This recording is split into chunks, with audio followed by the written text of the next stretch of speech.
Jagdish colony के हमारी अपनी बस्ती के सभी मौजूद कोलीवाड़ा अपनी बस्ती के सभी मौजूद साहिबान, मातृशक्ति, आप सबका मैं धन्यवाद करती हूँ कि आपने शॉर्ट नोटिस पे हमें यहाँ बुला के हमारा स्वागत किया। मैं ये आपको बताना चाहती हूँ खास तौर पे मातृशक्ति को कि अभी एमपी का चुनाव चल रहा है। एमपी का बड़ा चुनाव होता है ना, बड़ी वोट छोटी वोट। अभी एमपी का चुनाव चल रहा है और 10 साल से आपका एमपी है कृष्णपाल, बीजेपी का। 10 साल से लगातार आप उसको जिता रहे हो और वो केंद्र में मंत्री भी है।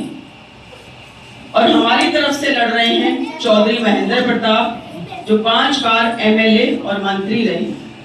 मैं आपसे पूछना चाहती हूँ कि 10 साल में क्या कृष्णपाल आपकी कॉलोनी में एक बार भी आए? कभी देखा आपने उनको? कोरोना में भयंकर बीमारी थी कोरोना, और जब सारी दुनिया में हाहाकार मच रहा था तब तो नेता को आना चाहिए ना, जिसकी सरकार हो उसको आना चाहिए, जिसको आप वोट देते हो। क्या कोरोना में आए? दोनों मंत्रियों में से कोई मंत्री जो 10 साल में एक बार भी देखने नहीं आया, तो क्या ऐसे आदमी को तीसरी बार वोट मिलनी चाहिए? बिल्कुल भी नहीं। वही कहने आई हूं कि बिल्कुल भी मत देना, एक भी वोट मत देना। 10 साल में इन्होंने आपकी सुध नहीं ली, और जनता के पास तो सिर्फ वोट का हथियार होता है। वोट के हथियार से किसी को भी आप हीरो बना सकते हो, किसी को भी आप जीरो बना सकते हो। आपने 10 साल तक इनको शिखर पे रखा, मंत्री बना के रखा, अब तीसरी बार फिर चुनाव लड़ रहे हैं। तो अब ऐसे आदमी को वोट मत दो जिसने आपकी न कोरोना में सुध ली, न 10 साल में कभी देखने जानने आया आपका हाल है। इतनी समस्याएं हैं, मीठा पानी नहीं है शहर में, सब खरीद खरीद के पानी पी रहे हैं। सीवर लाइन जाम पड़ी रहती है, बहुत सारी गलियों में सड़क नहीं है, बहुत साल पुरानी बनी हुई है। अंधेरा हो तो बच्चे गिर जाते हैं, बुजुर्ग हमारे गिर जाते हैं, चोट लगती है।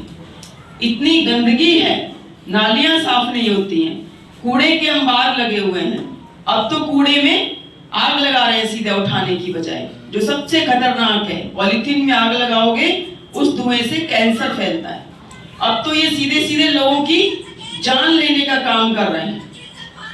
इसी तरह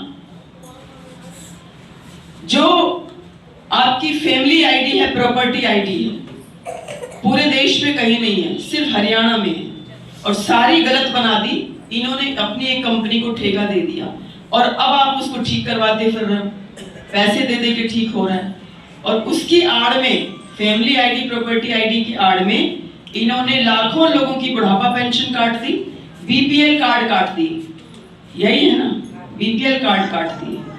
तो हमारी सरकार आएगी, हम इस फैमिली आईडी, प्रॉपर्टी आईडी को खत्म करेंगे।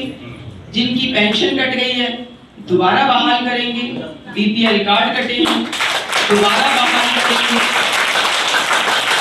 और इन्होंने तो 250 रुपए बढ़ा के 3000 अब करिए 10 साल में, हम एक मुश्त 6000 रुपए देंगे। हमारी केंद्र में सरकार आएगी तो हर जरूरतमंद परिवार की महिला को साल में 1 लाख रुपया दिया जाएगा।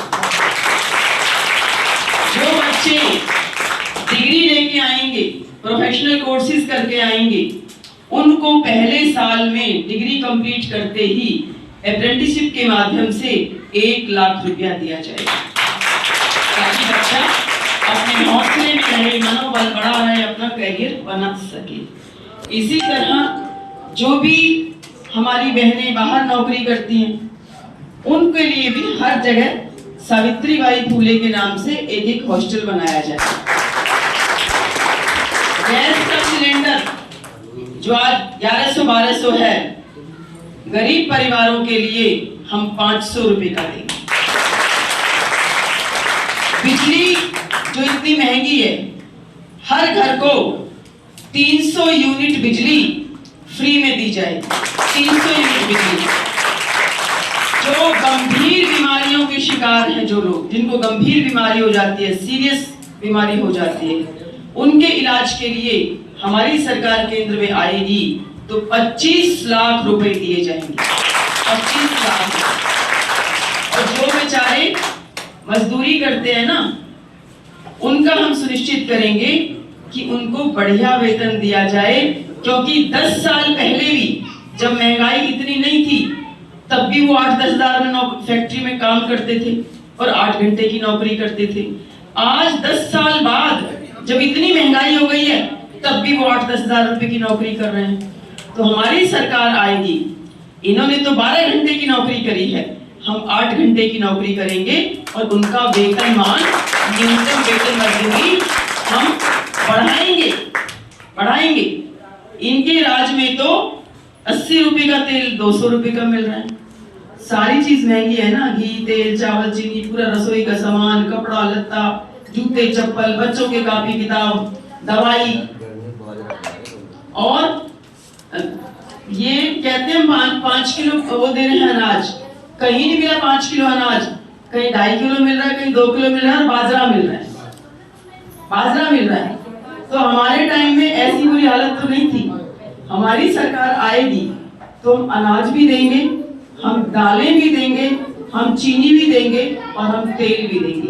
इनकी तरह आपका मजाक नहीं उड़ाएंगे। हम रोजगार भी देंगे। 2 लाख नौकरी हरियाणा में खाली पड़ी है, सीट खाली पड़ी है। हम 2 लाख वो नौकरी भी देंगे और 30 लाख नौकरी केंद्र सरकार की खाली पड़ी है, वो भी हम भरेंगे अपने बच्चों के लिए। बहुत जबरदस्त भ्रष्टाचार है। आज थाने में चले जाओ, तहसील में चले जाओ, आज बिजली बोर्ड में चले जाओ, नगर निगम में चले जाओ, बिना पैसे के कोई काम नहीं होता। यहाँ तक कि